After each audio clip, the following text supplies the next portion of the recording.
Mereka mungkin tak punya gudang senjata super canggih. Mereka mungkin tidak disokong negara adidaya dengan kapal induk, jet siluman, atau rudal miliaran dolar. Namun, mereka masih berdiri. Itulah Hamas, kelompok militan Gaza yang meski terkepung, tetap mampu membuat pasukan Zionis ketakutan di jantung medan perang. Dengan segala keterbatasan, mereka menjawab keangkuhan Israel bukan lewat teknologi, tapi lewat strategi gerilya yang lihai, memanfaatkan celah dan menghantam tepat di titik lemah musuh. Dan di balik semua itu ada deretan senjata yang jadi penopang perjuangan mereka. Bukan buatan pabrik raksasa, melainkan lahir dari kreativitas, improvisasi, bahkan rakitan sederhana yang bertransformasi menjadi mimpi buruk bagi Israel. Pertanyaannya, apa saja senjata yang menemani Hamas melawan penjajahan? Tetap bersama kami, kita akan bongkar satu persatu senjata mematikan yang dipakai Hamas dalam perang yang mengguncang dunia.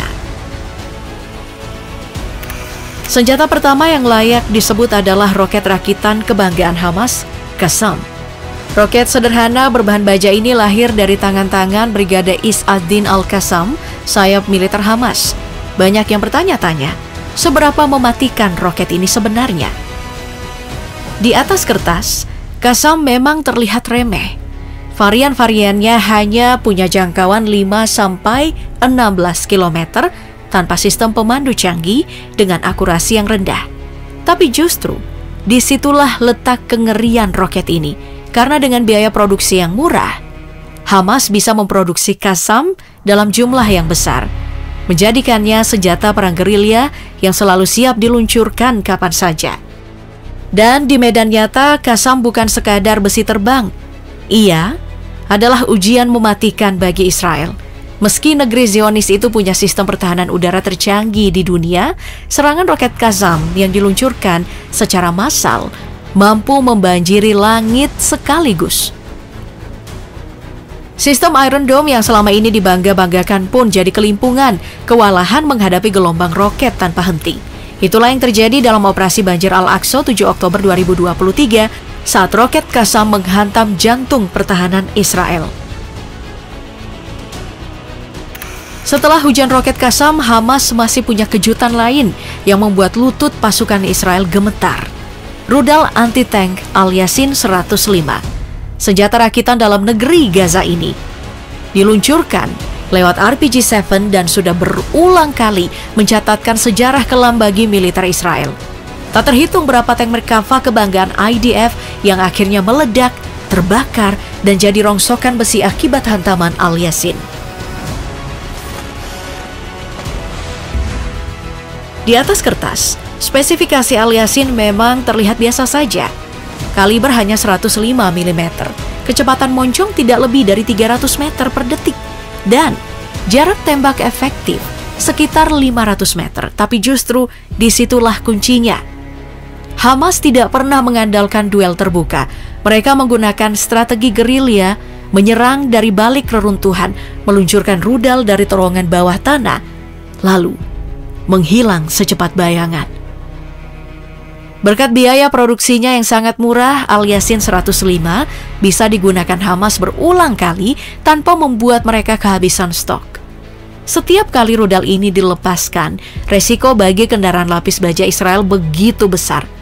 Tak sedikit tank dan kendaraan tempur IDF yang hancur berantakan, menjadikan Al-Yasin bukan sekadar senjata rakitan, melainkan simbol bahwa teknologi canggih Israel bisa dilumpuhkan dengan kreativitas dan keberanian rakyat Gaza.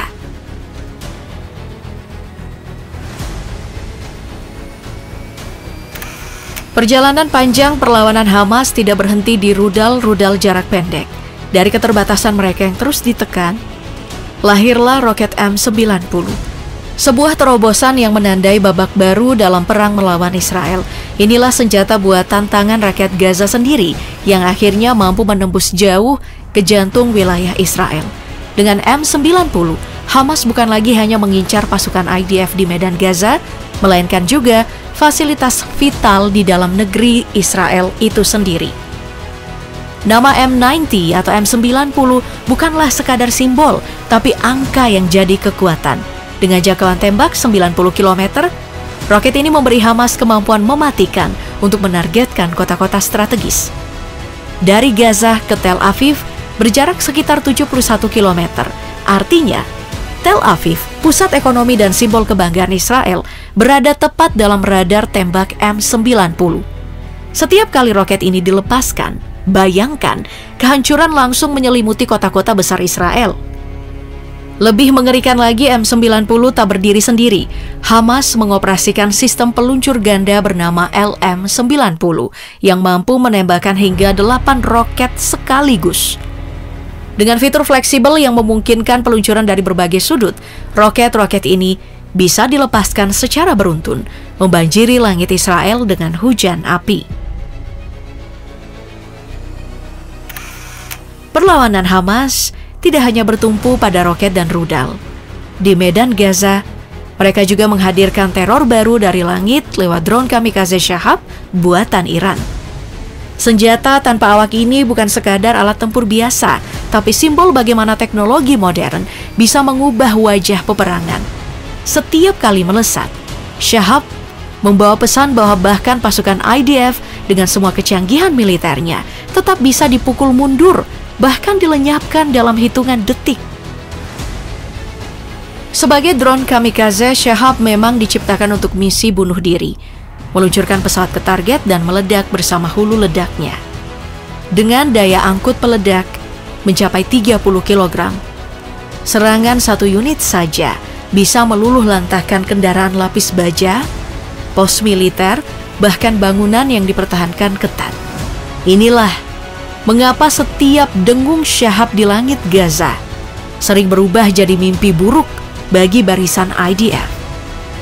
Yang membuatnya lebih menakutkan adalah jangkauan operasionalnya. 250 km cukup untuk menembus jauh ke dalam wilayah Israel. Hamas bahkan berani mengklaim bahwa Shahab mampu menghindari sistem pertahanan udara tercanggih Israel, Iron Dome. Jika benar, itu berarti setiap kali drone ini diterbangkan, ada kemungkinan Iron Dome hanya menjadi penonton.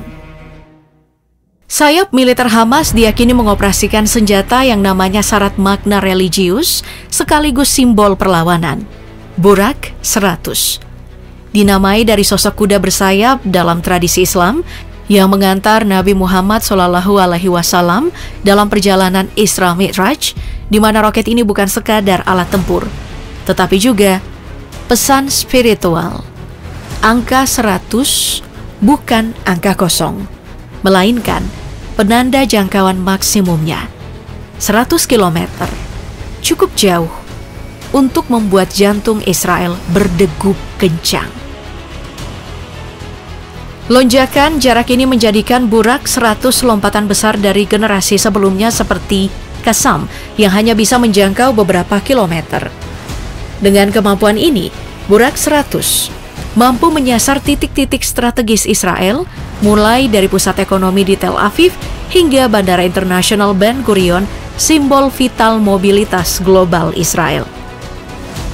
Meski detail teknis soal hulu ledaknya jarang dipublikasikan, skala roket sekelas Burak 100 umumnya membawa muatan peledak jauh lebih besar jika dibandingkan dengan roket Qassam. Itu berarti setiap roket yang lolos dari pertahanan udara Israel berpotensi menimbulkan kerusakan serius, baik terhadap instalasi militer maupun infrastruktur sipil. Di medan perang Gaza, kreativitas bisa berubah jadi senjata mematikan. Hamas berkali-kali membuktikan bahwa mereka tak selalu membutuhkan alutsista canggih untuk menandingi Israel. Salah satu bukti nyatanya adalah bahan peledak rakitan atau IED, Improvised Explosive Device. Senjata sederhana, namun justru menjadi mimpi buruk bagi pasukan IDF dan kendaraan lapis bajanya. Ironisnya, apa yang dianggap kelemahan Hamas karena minim suplai senjata konvensional justru bertransformasi menjadi senjata pamungkas yang paling ditakuti di jalanan Gaza. Yang lebih mengejutkan, sebagian besar bahan peledak ini bukan dibuat dari nol. Hamas memanfaatkan bom Israel yang gagal meledak sebagai bahan utama. Tingginya persentase amunisi tak berfungsi yang menghantam Gaza justru menjadi sumber daya baru. Hamas membongkar, mendaur ulang, lalu merakitnya kembali menjadi jebakan mematikan. Dengan kemampuan teknis yang makin terasah, ledakan dari IED buatan Hamas mampu melumpuhkan tank, kendaraan lapis baja, hingga konvoi patroli IDF dalam hitungan detik. Meski lahir dari serpihan bom yang seharusnya tak lagi berguna, IED Hamas telah terbukti memberikan pukulan telak. Senjata ini bukan hanya simbol perlawanan yang cerdik, tetapi juga bukti bahwa bahkan sampah perang bisa diubah menjadi teror yang membuat pasukan Israel selalu waspada di setiap langkah mereka. Inilah senjata yang membuat pasukan Israel benar-benar harus waspada. Roket Fajr 5. Dibandingkan roket buatan Hamas lain yang lebih sederhana, Fajr 5 atau Fajr 5 berdiri di kelasnya sendiri. Kalibernya raksasa, 333 mm, dengan panjang lebih dari 6 meter dan bobot peluncuran hampir 1 ton penuh, tepatnya sekitar 915 kg. Monster besi ini mampu mengusung hulu ledak berbobot 175 kg, di mana 90 kg diantaranya adalah bahan peledak berdaya tinggi. Ketika dilepaskan, ledakan fragmentasi dari roket ini bisa menyapu area dengan radius hingga setengah kilometer, cukup untuk melumat satuan infanteri maupun kendaraan lapis baja IDF sekaligus. Namun yang membuatnya semakin menakutkan bukan hanya daya hancurnya, melainkan juga jangkauannya. Versi standar satu tahap sanggup menembus target sejauh 75 km, tapi varian lebih besar dari Fajr 5 bisa melesat hingga 180 km, menjangkau jauh ke dalam wilayah Israel, bahkan kota-kota besar sekalipun. Dan jangan lupa, sistem peluncur ganda yang menopangnya mampu memuat 4 roket sekaligus. Dengan tempo tembak cepat, satu roket bisa dilepaskan tiap 4 hingga 8 detik.